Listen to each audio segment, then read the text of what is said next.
निरञ्जनं नित्यम् अनन्तरूपं भक्तानुकम्पाधृतविग्रहं वै ईशावतारं परमेशमिड्यं तं रामकृष्णं शिरसा नमामः.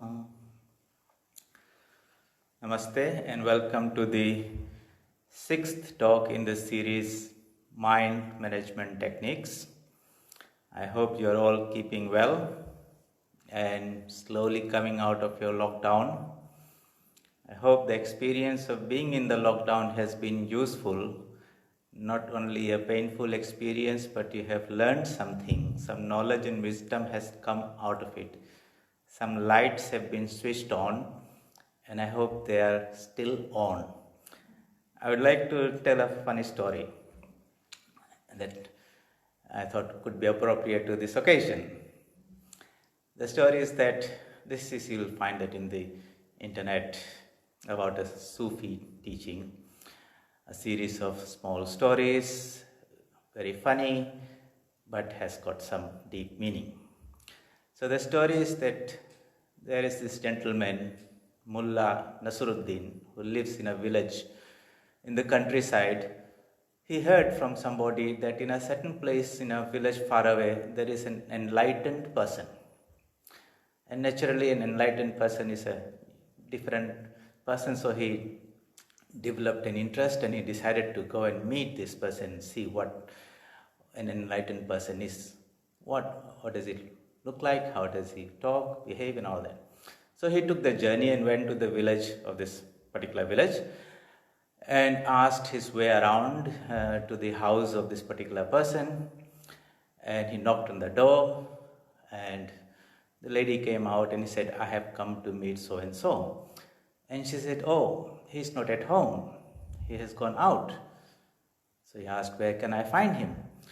Now somebody in the village has passed away and there is a funeral. So he has gone to the cremation ground or the burial ground and you'll find him there. You can go and meet him there. I have never seen him. How will I recognize him?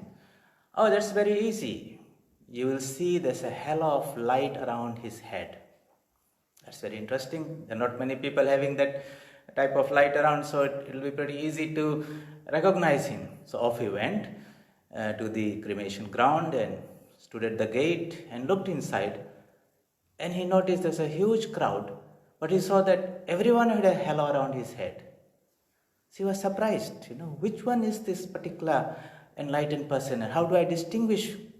So he was a little confused and he stood at the gate waiting for them to come out, and they all started to come out after the burial. And something interesting happened. As they stepped out of the gate, he found that the light simply switched off. And they walked away one by one until this particular gentleman comes and he walks out and the light remains on. And he identified, this is the gentleman I have come to meet, and let me go and introduce myself and have a talk. Now, what is this enlightened light? Is it a physical light, or it is a light of knowledge and wisdom that comes through a constant state of discrimination about the nature of the world? Yes, that's what this light of enlightenment is all about. It's not a physical light. It is that constant awareness of the temporary nature of this world and the permanent reality behind it. But that happens to everyone when they're inside this cremation ground. So it happens in your everyday case also. At the cremation ground, every Tom, Dick and Harry will be very enlightened. He will tell, look, everything ends in this way. We came with nothing, we'll go with nothing. Life is too short, nothing is of any meaning and value. In the cremation ground, everyone is enlightened. But when we step out of the cremation ground, our lights switch off. So there is this fact of death. Most people are afraid of it.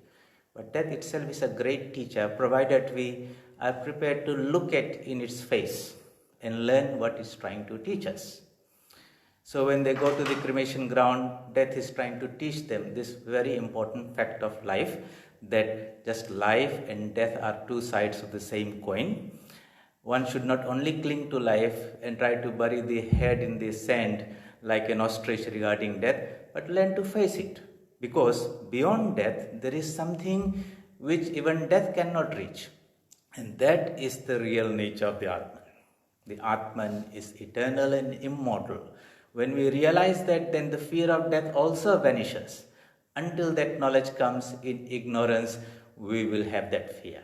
So, if we cannot just have only a coin with only a head and without a tail. You cannot have a life without death. You cannot have happiness without misery, success without failure, victory without defeat. These two are inseparable.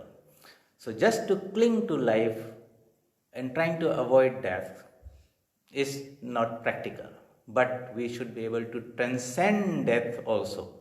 And that comes through the realization of our true nature. That yes, the body will die one day, sooner or later. But there is something immortal, imperishable in us, which is our Atman nature. And if we can, in this life, here and now, realize and experience that, not only hear about it from the scriptures, but experience that, then we will also have conquered death here and now. And that is the purpose of life. And only such people will become free. So death is a great teacher. And in the cremation ground, when that fear of death is there, everyone's light comes on. But then it switches off when you step out. So this is a little funny story, but many people have been under lockdown. And while they have been in lockdown, many people's light came on, and they have thought in various ways about what they have been doing, why they have been doing, and found that so much energy and time has been given to things which really were not worth. And they learn to live with themselves, with their family, pick up some hobbies, or apply their mind and reflect on life. Some degree of enlightenment came in that lockdown. Now that people are being released from the lockdown, you're going out of the cremation ground, make sure that the light doesn't go off. Let this virus teach us something. We are not afraid of the virus, but we are afraid of the death that the virus can cause. We are afraid of the things that we have collected so hard and gathered around us, my things, which the virus can take away. It is that fear, and fear is sometimes a good teacher. In the Upanishad, it says, out of fear of the Supreme Brahman, the sun shines. Out of fear of the Supreme Brahman, the wind blows. Out of fear, many things happen and man remains in check. Otherwise, we do so many things we should not be doing. Anyway, I thought that was a nice story. So keep the light on. Keep that sense of discrimination alert about what is the purpose of life in here. We, in this last 5 talks, have been exploring the mental space. In this, through various metaphors and examples and all that, I have been trying to introduce you to the different building blocks. So this is the brick, this is the timber, this is the roofing iron, these are the fasteners and all that. At some point, we'll try to assemble them together and build a structure which gives you some shape, and that will be our understanding of our inner mind. So we'll be going around this again and again in a very fluid way.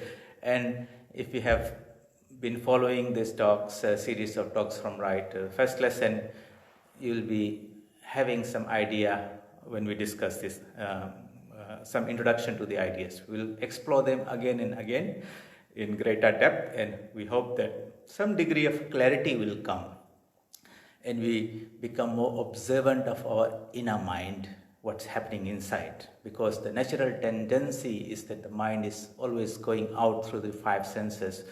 We have lost that power of inner observation, inner reflection, and that's why we can't go even beyond the mind to the reality that we are. So this mind is the obstacle. If it's purified, controlled, restrained, it can become a very good friend, and it can take us towards that highest goal of life, which is liberation. And when it is unrestrained, uncontrolled, it can be one's worst enemy, and it can make us miserable in this life and bring us to untold suffering. So we have to be careful how we nurture this mind, and no one else can do it for us. Others can give you food or clothing or shelter or medicine, but this control of the mind, we ourselves have to do that. So wherever we are, a little step, a little bit, swalpamasya dharmasya, even a little bit of practice will free us. Knowledge is power, and a knowledge of the inner workings of the mind gives us that power to control it. So we just very briefly recapping, we initially talked about this metaphor of this human being to this chariot and the horses yoked, chariot yoked to the horses, running after the things outside the world. The mind is the ropes, the buddhi is the charioteer, and the jivatman is the rider. That was one analogy. We gave another analogy that the pot is the body, the mind and intellect are the water. There's a reflection of the sun that we see in that water, and there's a real sun up in the sky. That's another good example. We talked about the mind space in terms of a frequency bandwidth, so to say. We said there is this physical space called the Mahakasha, in which we have the physical things, right from a bacteria and a virus and a worm and an insect to animals, men, gods and goddesses, everything is there. The planets, the solar system, the universe and everything there. We are part of that physical space where all these things are there. Behind this, behind in the sense it's subtler than this, interpenetrating this as the fundamental cause is something called the Chit Akasha, or the mental space. And just like we have physical things here, we have mental things in there. These are our ideas, thoughts, and it is called, so everything that is in the physical world has got a subtle counterpart. Swami Vivekananda says this is a Shabda state of things. Okay, how do we relate the two? The subtle is the cause of the gross. Just like water will solidify into ice and ice will melt into water, likewise this idea world, the ideas, are the causes which concretize and crystallize as physical things. And when this decomposes, because certain forces are necessary to hold this together, and when these forces loosened out, it could be a disease, it could be old age, whatever, then these forms will dissolve back to their causes. Those causes are more permanent, or well, more enduring compared to these names and forms in this place. So when forms disappear, they go into the formless. So behind everything there is this world of ideas and thoughts, and we are playing around that all the time. For example, an architect, he has got so many ideas in his head. He puts them all together into a structure and he constructs a building in his head. Now he has got the knowledge and skill where he can translate that into a set of drawings, architectural drawings, engineering drawings and all that, and he can give it to somebody who understands that. That person has got the hardware, the materials and the skills, and using that template and the drawings he can bring out a physical building. But if the building is set on fire or breaks down during a cyclone, the idea of the building doesn't get destroyed. Somebody else can use them to bring out another one. So behind this physical world, behind our bodies, we have a subtle mental counterpart, and that is more interesting. In this series of talks is about trying to understand that world, that mental dimension of what we are. Beyond this, there is something even higher, which is the pure consciousness. But we have to step through this, and how the knowledge of the inner workings of the mind, the processes, the constitutions of the mind will empower us to go deeper and deeper and beyond the mind also. Through the mind to the mindless state, to the pure consciousness. So, in the process of meditation, we go through this withdrawal process, retreating. We had gone out too much into the world. That means we are a spiritual conscious being.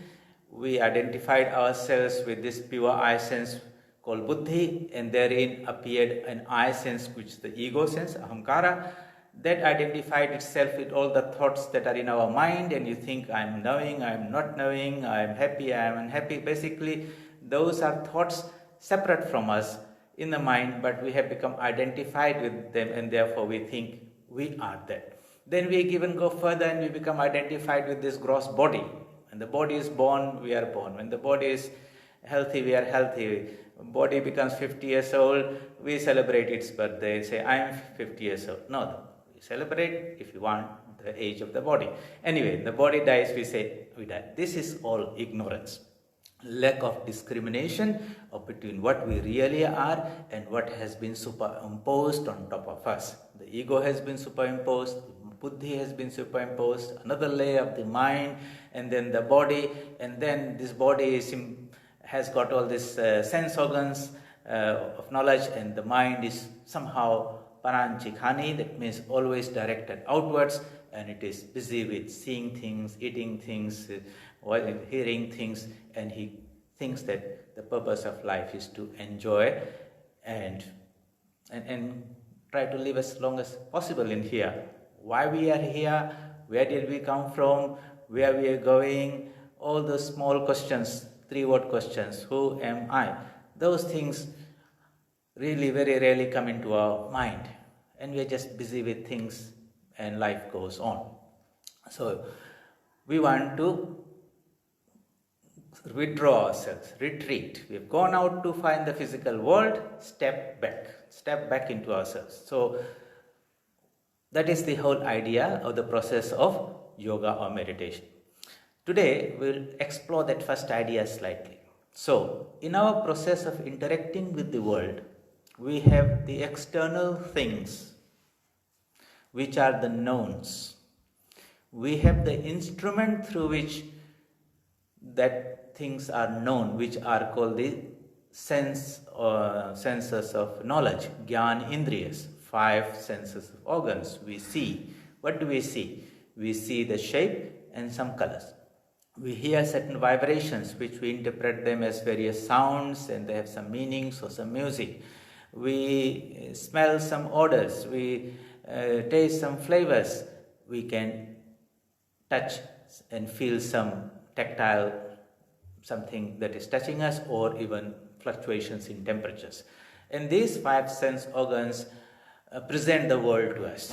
If we had one more sense, then the world would appear different. If we have one less, for example, somebody is deaf or blind or colorblind, then even though those things exist there, our perception of them is not there. So, and through these small holes, we are seeing the world. It's like being in a big cage, and in that cage, you're sealed in there, and you have got these 4-5 holes, and you're looking through them and seeing a little bit of reality, and that's a reality we have.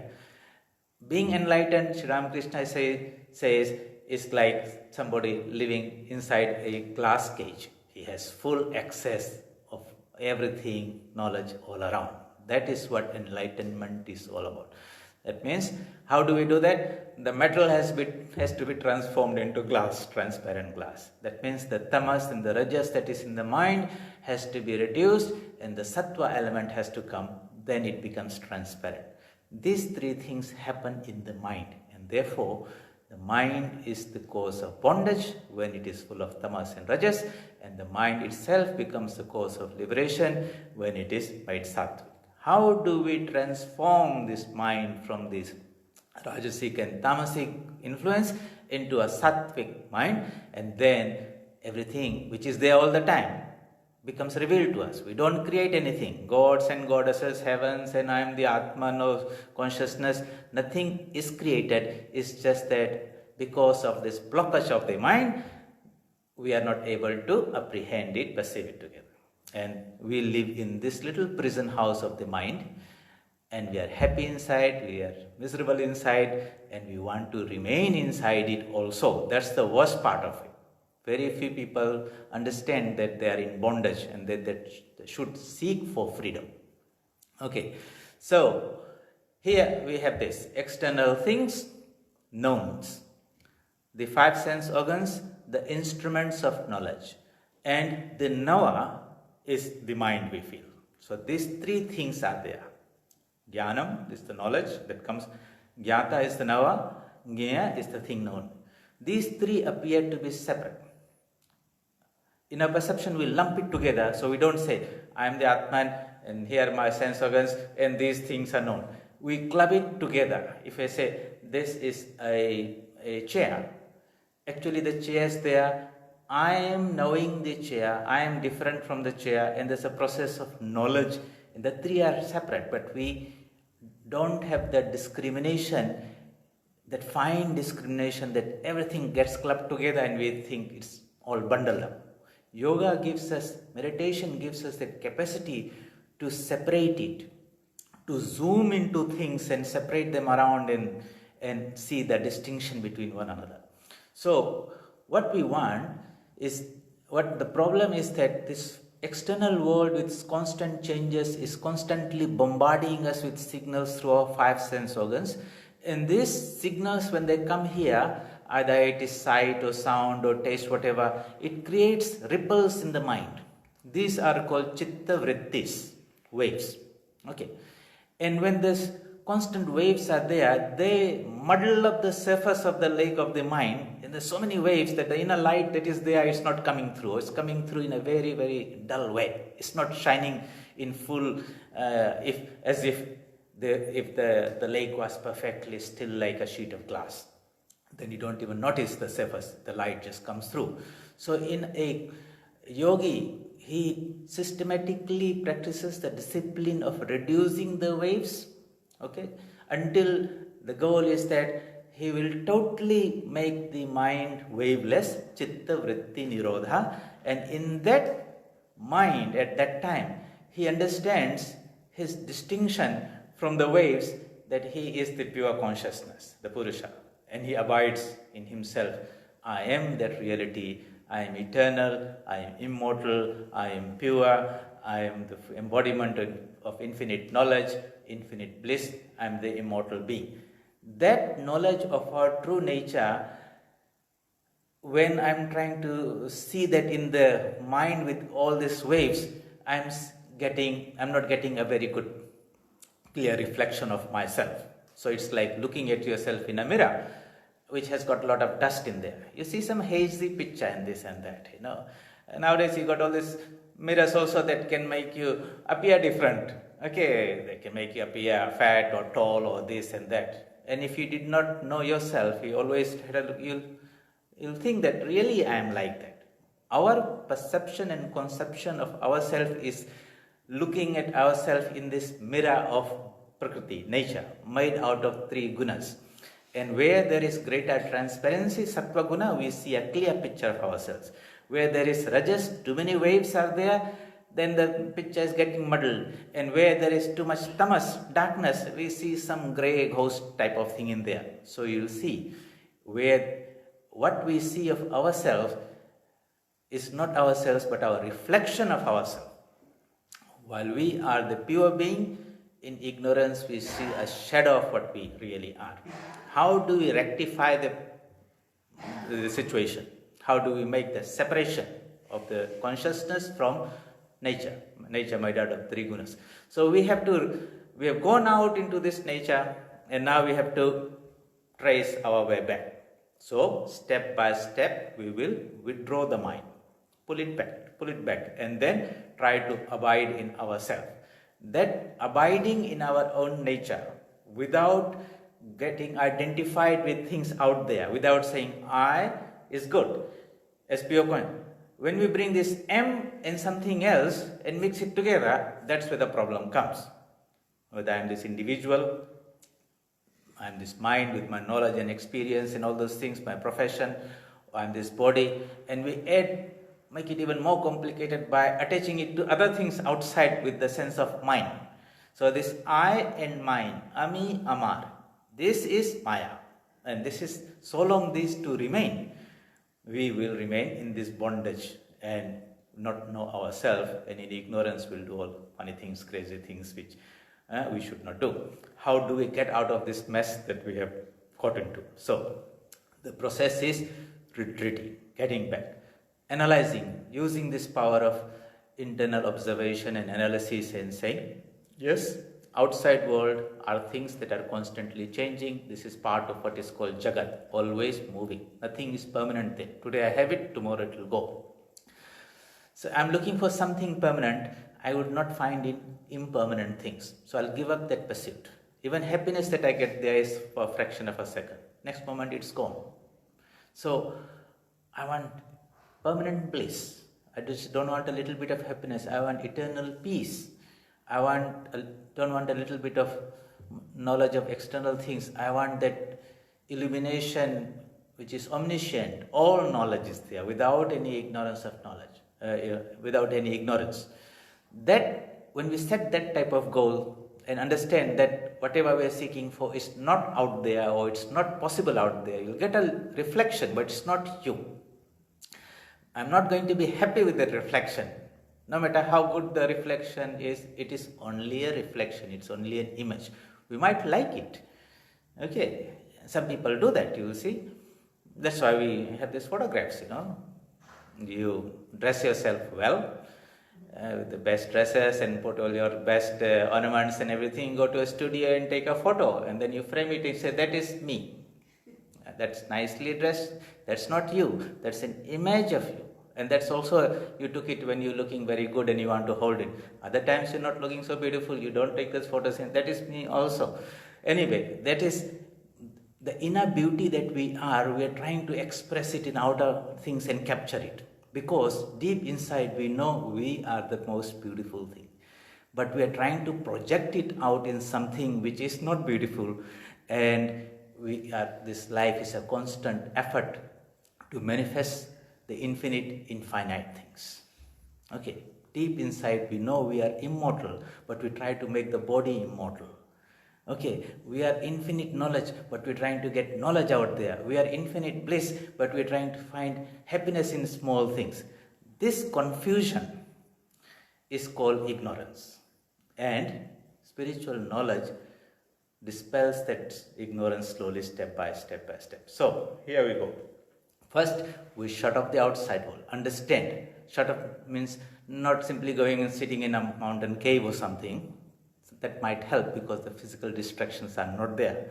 But mentally understanding through knowledge that these things are temporary, not worthwhile in respect or relative to what we are seeking. Okay, which is eternal happiness, infinite knowledge, immortality. That's the goal we have set. Freedom, total freedom is what we're looking for. So we have this outside things to be seen, sense objects. We have the instruments of knowledge, Gyan Indriyas, and this mind is the seer. We step back and say, we will try to see the mind, the contents of the mind as the things. Then what will be the instrument? So the thought waves that are there are what we are going to observe. The mind itself, manas, is that part of the inner organ, is the sixth sense. We say the five senses are in the body relative to the outside world. The sixth sense is an internal thing. Mind is the sixth sense through which we have this capacity of cognition, knowledge, connection or willing, and retention, in which the ideas that you have perceived are retained there. That faculty is called manas. And who is going to be the one seeing? Well, there is another faculty behind the mind, which is called the buddhi, the pure eye sense. Who is the one that is sleeping in the chariot? Okay, we are trying to wake that guy up because he is the one going to see. Okay, that's why this Bhargo Devasya Dhimahi, the Gayatri mantra is taught, you chant it. With that proper intonation, that discriminative power begins to awaken. And when it awakens, it pulls the ropes and restrains the horses, and then it can guide you to that path of freedom. Otherwise, path of nivritti, yoga. Otherwise, it goes along the path of pravritti, bhoga, and all that, and ends up in some disaster. So how do we bring about that awakening? By becoming aware of that sarathi, the buddhi there in the first place, and by exercising that, by waking it up, nudging it and giving it some task, because you are the Atman behind it also. The consciousness is working through that.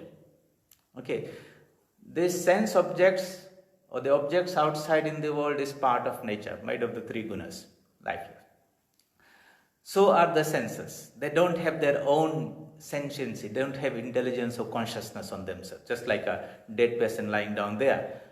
Okay, when the consciousness draws out of it, or when we go to deep sleep, everything is there. The chair is there and the person with his eyes there and the ears are also there. Music is going, but he is not able to hear because the consciousness is not there. So consciousness works through these instruments, but it is separate from it. We want to keep that guy separate and understand or separate it in it itself. So the physical body with its senses are there. Outside external objects are there. Then we have got this inner instrument in which this mind with thought waves are there, okay, because of the sensations are coming through. It might be coming from outside, it could be coming from within. Those old sensations that were experienced can go into what you call a latent state in the subconscious mind as impressions. They're called samskaras. And sometimes you don't have, close your eyes and ears and everything, but the thoughts are coming, not from outside, but from within, your memories of those things. So they can also come there, but you are separate from that also. The important thing here is, at this stage, is to understand that we are not the mind, we are separate from the mind. Mind is something, changes happening. And I will not identify the vrittis are the changes happening in the chitta, the mind stuff. I'm not going to identify myself with these changes. If there's a happy wave, you say, there's a wave of happiness in me. Don't say, I am happy, because I am separate from it. That type of thing. So when a sad wave comes, it's also going to come and disappear. You just be patient, watch it, and that also passes away. Nothing is permanent there, constantly changing, but I am separate from it. That idea, that discernment is very, very important. And that's when the focus or the locus of what I am shifts from the I am the mind to I am the observer of the mind, distinct from it, separate from it. This is what meditation empowers us to do. So in meditation, what do? We shut down the outside world. We draw our mind from outside. We give it some internal object of meditation, some form, some chosen ideal aspect of God or some concept or light, and we give it one sound or some mantra or some idea, and we say, hold on to that, because we certainly cannot make the whole mind without any way. What we do, Sri Ramakrishna says, if you have got a thorn in your head, in your feet, to take that out, you will get another thorn, and with the second thorn, you will remove the first one, and then you'll throw both of them away. So here in the mind are certain waves of ignorance, so to say. We'll bring another wave of knowledge, and with the help of that, the second one will remove the first, but both are waves. We want to go beyond the waves, but the second one is useful to counteract the first one. Okay, so that's where a particular one form is taken up and one name is taken up, and through constant effort, abhyasa, okay, we try to hold on to that, keep the mind focused on that one thought and one form. That is the discipline. As it happens, the energy that was getting frittered away, dissipated in thousands of waves, that is now gathered, and it assumes a greater power, and you can feel that power of concentration. That power of concentration has a tremendous capacity of illumination. So whatever is focused, it reveals itself. The thing was there all the time. Just like if I look at this piece of cloth on my table with my eyes, I can just see some white sheet. But if I take a hand lens and look through that, I might see some threads. So very fine things are there. Now if I take a microscope and I look at through a power 10 times magnification, it looks bigger. If I zoom in, focus more into 100 times magnification, those small cotton threads appear to be like big ropes in there, and they themselves are made out of certain things. And if I keep on zooming in deeper and deeper, the material that is there will begin to reveal to me details. It's not that I create it, It's all there, but with the instrument, I have increased the power of my eyes or eyesight to observe greater details. So I'll zoom in, zoom in, zoom in until you can go right down to what you call the polymers and all those things out of which this thing is made of. Likewise, these 5 sense organs are very, very limited. Constantly, man in his search of knowledge is trying to, through physical science, enhance the power of the senses, thinking that they will give him more knowledge, and it does. Okay, I can't hear very far away, maybe something 20 meters, but I want to talk to somebody in Sydney or something like that, so they create a telephone.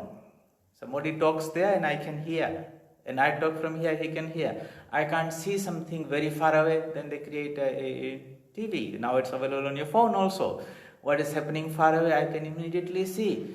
I can't see very small things, microscopes. I can't see very far away things, telescopes. In so many ways, the technology is enhancing the power of our sense organs so we can know more about the external world. This is what science or physical science is trying to do constantly. But there is another world, the world of ideas and thoughts, which we are playing around in some way because scientists and people are thinking with ideas. Okay. Yet they don't understand that the physical world and the interrelation and correlation between the things and the ideas behind it, and how that one is has a higher degree of reality and value than this manifested world. So in their definition, everything has to be proved and shown through the science. If not, it does not exist like that. No. It is a limitation of our senses, because of which we do not see. For example, there are so many stars in the sky, but in the daytime we don't see them. It doesn't mean they are not there. There's so many TV channels and all these things floating around this space. I can't hear them with my ears. I can't see them with my eyes. I might get a TV and I can suddenly see all these things. Many things exist. We are living in this steel box with small holes, and our world is those little things that we are picking. So, how do we go beyond the limitations of the senses? Not by increasing the power of the senses, okay, but by doing the reverse process of stepping back into yourself, and you'll find that the mind itself can be transformed or purified, as they say, and in that purified form we get a much clearer picture of what we are, and then we discover that we are the most beautiful, fantastic, powerful being in the universe, eternally immortal. So what we want to discuss in today's talk, what I would like you to take from this talk is this importance of withdrawing and stepping back constantly.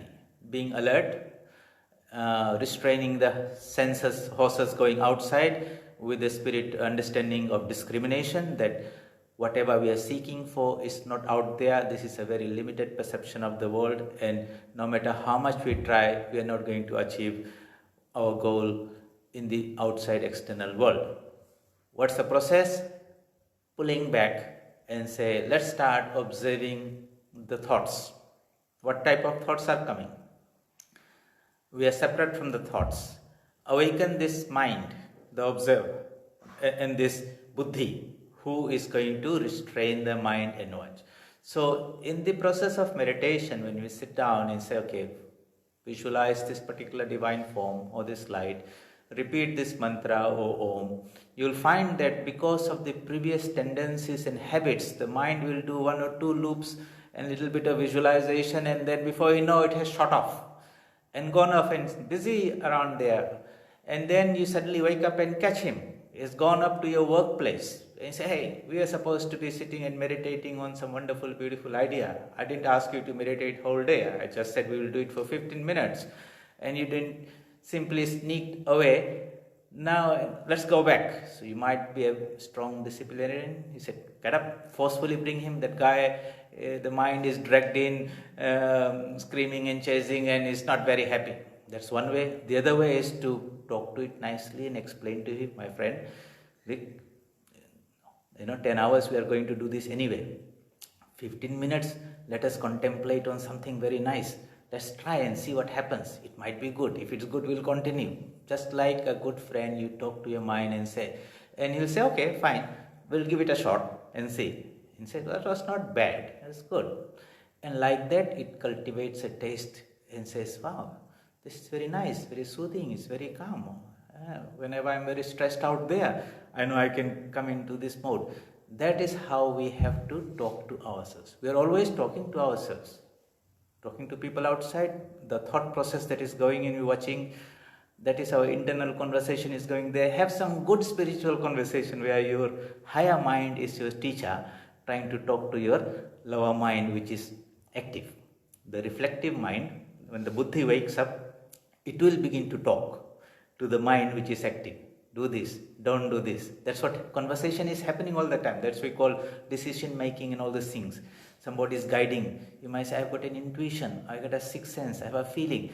It is that inner buddhi that is, the light is now guiding. How do we strengthen that? So first, this buddhi has to be awakened. And that's why we maintain the vigilance.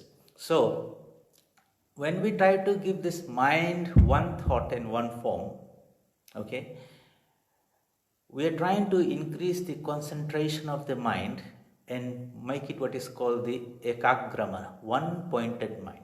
In the last class, we talked that there are 5 states of mind. The first one is the very restless state of mind, not conducive to any spiritual contemplation. It's sort of so much busy with outside worlds that it just does not respond, does not even hear when you're talking to it. Okay, that's called the Shiptamana. Then the second one is the stupefied, engrossed, infatuated type of mind. It's called the Mudha. So the Mudha, that means is so infatuated with something that you're talking to him, he is not able to come out. He might want to come out of it, but he somehow get caught it. He's depressed, or the mind is caught in that loop of worrying, or just so interested in something or some person. That mind is also not very conducive for spiritual practice. The third one, Vikshiptamana, is a distracted mind. That means it has got some degree of control where for a while it can be concentrated, but it cannot hold on to that concentration, it takes off. So there are intervals of concentration and intervals of distraction. We can do something with that mind. Most of the spiritual people, or people who start on the spiritual journey, start there.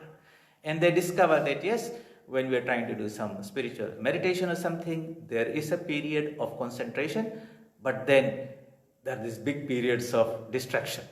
And they discover that suddenly, and then they say, oh my God, I didn't know my mind was so restless, and I think it is becoming even more restless because of meditation. No. It was always very restless. Now we are becoming aware of its restlessness. Don't worry, it was there. But everything that we'll do will try to remove or lessen that degree of distraction and increase the degree of concentration. This repeated habit, practice of meditation with that goal of holding the mind on one object is what is called sadhana, spiritual discipline. And as we practice that regularly, not only for 10-15 minutes in the morning and evening, you'll find that yes, you'll get a little bit. The more you practice, the better it will be. So as those who are very serious will begin to spend more and more time, and after some time they will begin to experience the change. You just don't go to a gymnasium for 5 minutes and expect all these nice muscles to come out of it. No, you'll have to sweat it out and go regularly for a long period of time, and then you begin to feel that inner strength. Likewise, in this gymnasium of the mind, we are going to do this exercise of meditation. And the more we do systematically, in a sustained way with perseverance, then these mental muscles, so to say, begin to come up, and you can see, okay, there's clarity, there's understanding, there's concentration, there's illumination, there's all these wonderful powers of the mind. Previously, I used to read a page and then it'll maybe read 3 times to understand it, what it was saying, what was the idea there. Now I just read once and immediately the idea comes out. See, that is the power of illumination of a concentrated mind. And that should be taught to children first. Education is more about not putting a lot of information in the mind, but teaching them the power of concentration. That would be the scientific way to do it. Okay, that's another topic of concentration with relation to education. And Maybe another time we will discuss this. Here we are saying that understand the inner composition of the mind, that yes, there is this substance called the inner mind or chitta, which breaks. Chitta is like the water, but it can take some shapes and forms, which is called chitta vritti, waves of the mind. The waves depend on types of the signal coming from outside. We don't want these waves to be there, so we first of all shut off the outside causes of disturbances. Okay, then we find that the waves were not only generated by the outside things but from inside things also, thoughts from your subconscious mind, and you do not know how to control them, and that is again making the mind turbulent, but not as much as before. So what do? We use this understanding that there is a thought, and associated with a thought is a word, and we will take help of one thought and one word or the mantra and use that, understanding this constitution of the mind to overcome the others. And that is what meditation is about. So the mind that was vikshipta, the distracted, we have given it an object of meditation, which is our chosen ideal, so to say, and a form, a word. The most beautiful word, powerful word is the sound Om. Om is the universal sound. I'll explain to you why that is. It's not a Hindu thing, or it is something that is reverberating at the very depth of this cosmos and at the depth of our being. So Sri Ramakrishna says, when one's subtle perception develops, that means we can cut off ourselves from these gross sense organs, one can constantly hear that sound Om arising from the navel upwards.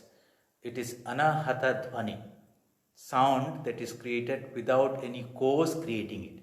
Hatha means to strike, like you have a gong or bell, you hit, and then sound comes out like that. There was an impact that created the sound. Anahata means without anything striking itself, it is coming up. And it is there arising in every being, every living being. That is at a very subtle plane. We have lost that sensitivity to hear that because we are hearing these physical sounds and we are focused on that. When we can shut this down and the mind becomes finer, a yogi hears that sound constantly happening there. And that sound in the cosmic plane is also there, but not at this physical level or at that mental level. It has its origin at the consciousness level. That's why it's called Shabda Brahman. Brahman is the infinite consciousness, and its first manifestation is sound Om, and then it differentiates more and more and more until all the sounds that we create here through any speech are various differentiations of that undifferentiated sound. So if we club together all the thoughts, all the sounds that men could make in whatever language and made it into a very compact form, that compact form, if you heard, it will be Om. And how do you understand that? Swami Vivekananda explains it beautifully. He says, any sound that we articulate, express through the mouth, is produced by this voice making mechanism that we have. Okay, you've got a voice box, and by the expulsion of air and by controlling touching the various parts of the mouth with the tongue, you create different sounds like the alphabets of the letter and all those things. So, in the whole spectrum, when the mouth is open, the sound that comes is ah. And the other end of it, when it is totally closed, it is And in between, when the ah rolls to rolls through u. So ah, u, And within that Om contains the totality, the whole matrix of all sounds that can be produced by a human being. And since it is the most universal sound now, because everything is contained in it, it is the best symbol for the most universal aspect of the divine that we want to worship. And therefore, Om is the best symbol. Not only that, this is a sort of a way of explaining from our experience, but the yogis hear that sound constantly rising from navel upwards. And that is the sound also heard in the cosmic consciousness, so to say, where creation takes out of it. So it's a good thing, a good sound to use for the process of concentration, because as you go deeper, you'll hear it, but not with the physical eye, with the physical ear, but with the subtle ear.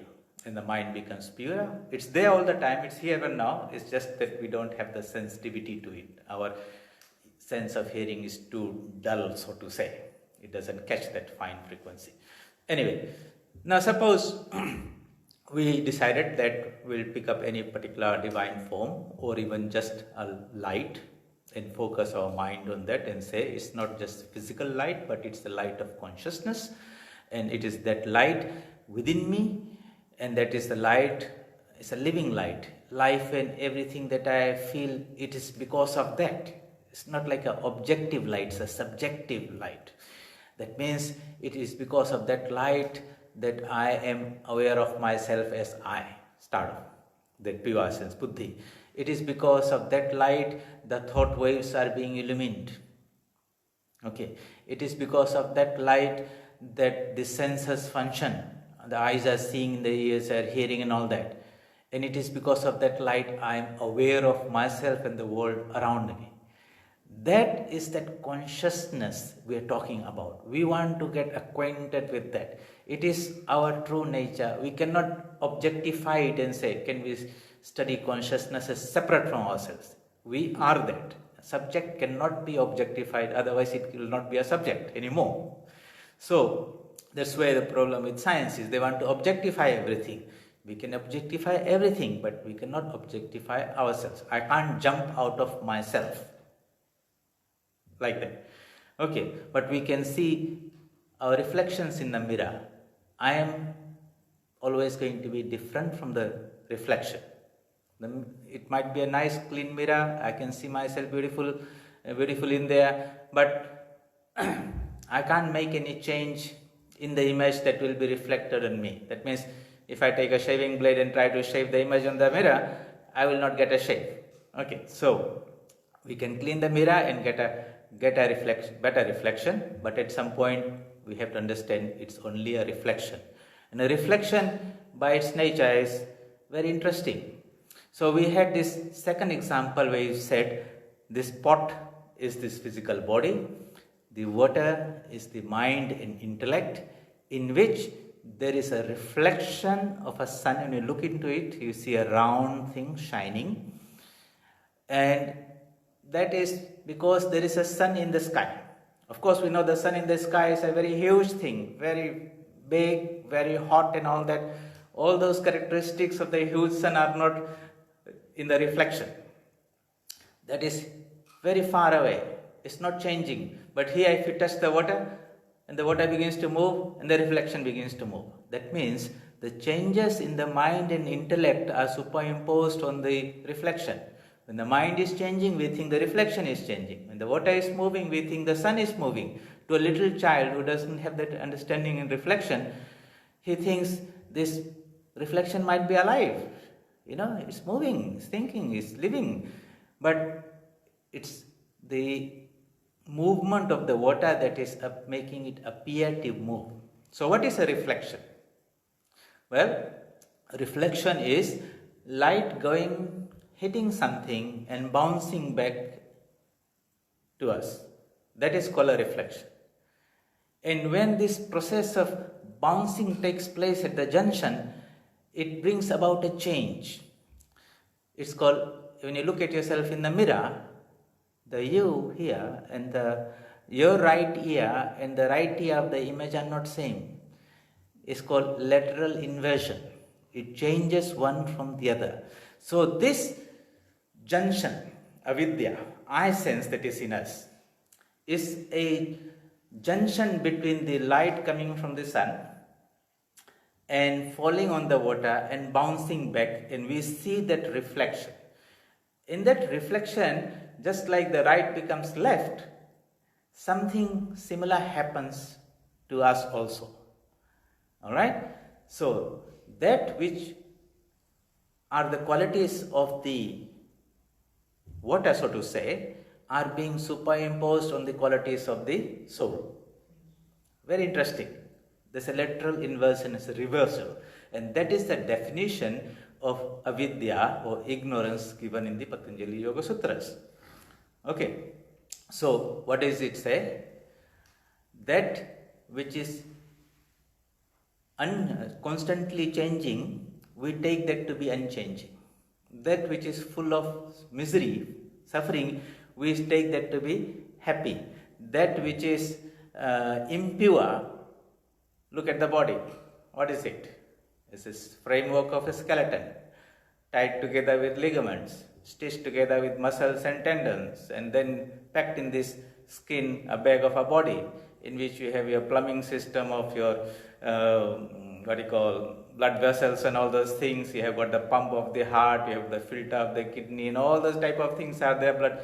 We clothe that and we say, this is so pure, so beautiful, and we are so attracted to it. And you think about it, it's not something, but somehow we have superimposed our sense of beauty and our attachment and purity to this bag of a body, which is nothing like what it is.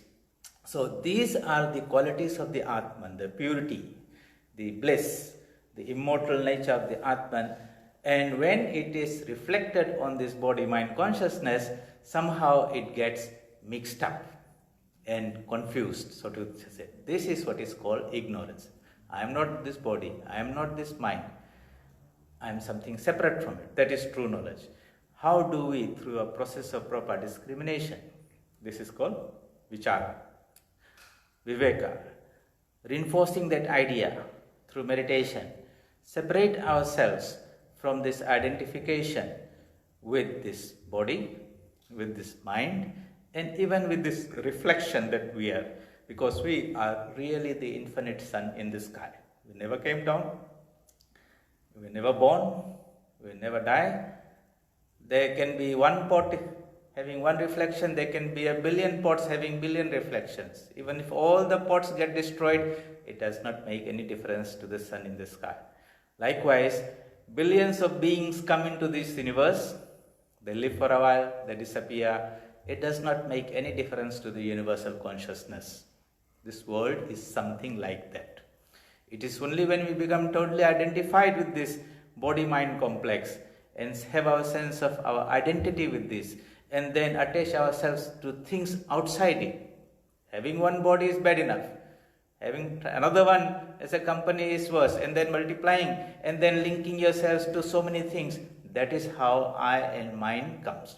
And we think this is where we are happy, we are comfortable, we should remain here, and this is what is called Maya or ignorance. Now, you get lots of kicks and blows. Nature is constantly trying to tell you, whatever you're seeking for is not here. This is not your home. Go away. I don't want you. But we think we are going to be smart. We are going to be find one way or the other to hang around and cling onto it. And death comes, takes us away, gives us another chance. Find out. This is not your home. Again and again we want to become a permanent residence in this impermanent world. Until after many nice kicks and blows, this buddhi who was sleeping wakes up and says, my God, this is not our home. Then he turns around and says, I never came down. I am that infinite sun. And my grandeur there is far superior to this little reflection here.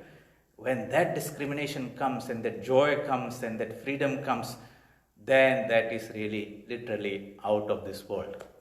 The purpose of spiritual life, meditation, spiritual disciplines is to remove that coverings of ignorance, to discover ourselves and realize that we are far superior to this limited individual or this human being. We are really spiritual beings, infinite, beautiful, pure, perfect, ever free, Nitya, Shuddha, Buddha, Mukta.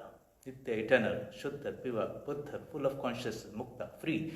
That is our true nature. Somehow or the other, we have become entangled with this. How do we become free? But first, we have to understand that we are in bondage. Then we will make an effort to get out of it. But if we think, this is freedom here, freedom of speech, freedom of this, freedom of that, and I'll try to seek freedom, we are trying to find something, in a place where it is not, the result is, it will always end up in failure. But that's what life is trying to teach us. All experiences must culminate in some knowledge. Sarva karma akhilam partha jnane parisamapyate. What is the ultimate knowledge that we are looking for? This understanding that whatever we are seeking for is not here. It might happen in some small experiences, it might be through many, many lifetimes. When that happens, when that light lights up, so to say, then we will have this passion for the things. No more we are interested in this. And then the return journey takes place. Whether that happens because of old age, or some disease, or something like even a virus. Whatever can light up that light, and if we can keep that light on, with that light of understanding and discrimination, we can find our way through to freedom.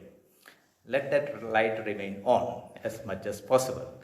We will continue this next Sunday. Om Asato Ma Satgamaya Tamaso Ma Jyotirgamaya Mrityorma Amritam Gamaya. Om Shanti Shanti Shanti. Hari Om Tassat. Shri Ramakrishna Arpanamastu.